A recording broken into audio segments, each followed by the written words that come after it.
Hey guys, it's Steph from Hot and Moving. I'm sure New York Giants football fans are excited that they get to have their quarterback Jesus, who I'll call quarterback Messiah, who I'll call the Drew Brees facsimile, potentially, when I seen in preseason, to finally start in Week 4. Man, this is a job preservation situation for Brian Daboll. I thought the New York Giants coaching staff, especially Brian Daboll, was foolish to not let this dude start. Okay, whether the front office didn't want to or not, you got the ear of the front office. You got to worry about your job. I don't care what the front office says. Put Jaxson Dart in the game. Okay, I saw enough in preseason, even though I know preseason is just preseason. I like what I saw just from his demeanor, the mocks that he got. He had an it factor. From a skill standpoint, I think he's very accurate with the ball. I think his short passing game is really good already out the gate, and he got some wheels and can move. Okay, something that the New York Giants need at the quarterback spot because their O-line is bad. Not hasn't been really good. All right. Russell Wilson being on his team never made sense to me. I was like, if you're trying to build for the future, why do you need Wilson to keep the seat warm for what? Okay. He's your number 2. Okay, I heard Chris Canes today talking about, like, if he's your number 2, he's already injured away from playing. So what more development does he actually need, right? You see a lot of these young quarterbacks that come in the league, you got to play. Long gone are the days of sitting around and waiting. Okay, I understand if you have an all-time great quarterback and you know their time is coming to an end, then I can see why you would have, your guy in waiting for a year or two, kind of like Jordan Love behind Aaron Rodgers. That wasn't the situation in New York.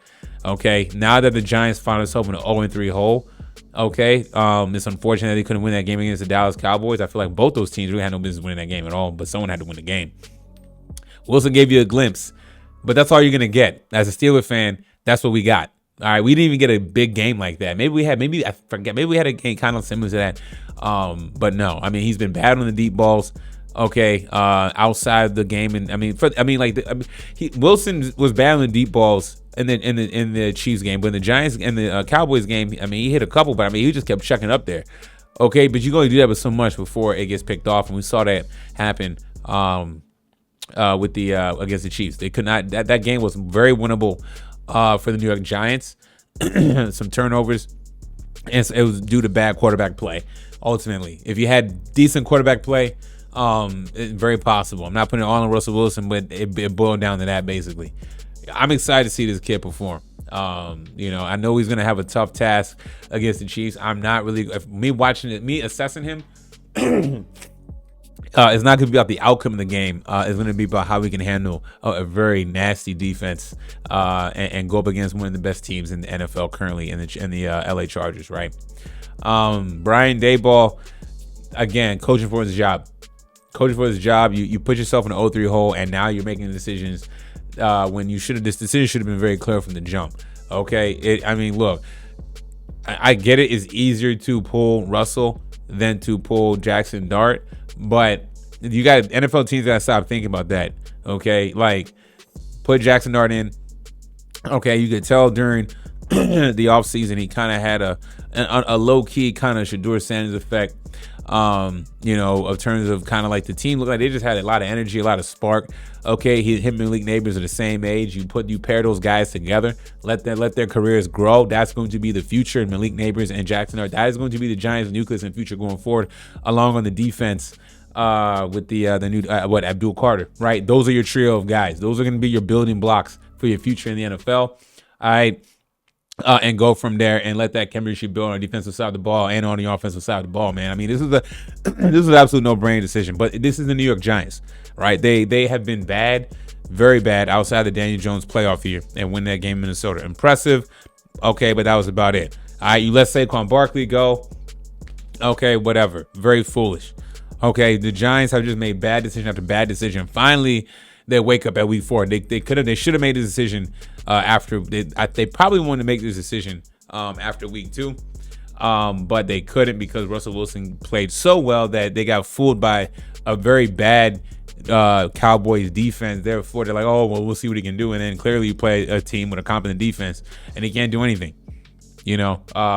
So as far as Russell Wilson goes, I mean, his career is done now. All right, I mean, he's been given multiple chances. He's had a Hall of Fame-like career. Great for him. He'll be fine being a backup somewhere else. They might as well release him, move Jameis Winston up to the number 2 slot, or drop him back down to 3. Or he may ask to get released. Who knows? I really don't care at this point. I'm ready to see this young kid. I'm ready to see some of these young quarterbacks get a shot, especially a quarterback like a young quarterback like Jaxson Dart, who just got a little sizzle in his attitude and in his game. A little pop, and I'm excited to see that. And I know Giants fans got to be ecstatic, man. Finally, they're ripping the Band-Aid off. However the season goes with Jaxson Dart, I don't know if Jaxson Dart and the Brian Daboll combo will work. I think regardless of how the season goes, I think they need to get rid of Brian Daboll, bring in an offensive mind, find a coordinator who does really well this season, and bring him along and pair with him. Brian Daboll just seems like he coaches emotionally. Okay, just doesn't seem like he has a pulse and read the room very well. His media is bad with the New York. You know what I'm saying? Just not good. I think you need to have a new regime, a new coaching change at the end of the season, and start fresh and build with that. You can make the case that you don't want to keep changing coaches for a young quarterback. But I feel like he's young enough in his career where you can do that and get rid of the Brian Daboll era as we enter the Jaxson Dart era, or at least the New York Giants fans enter the Jaxson Dart era.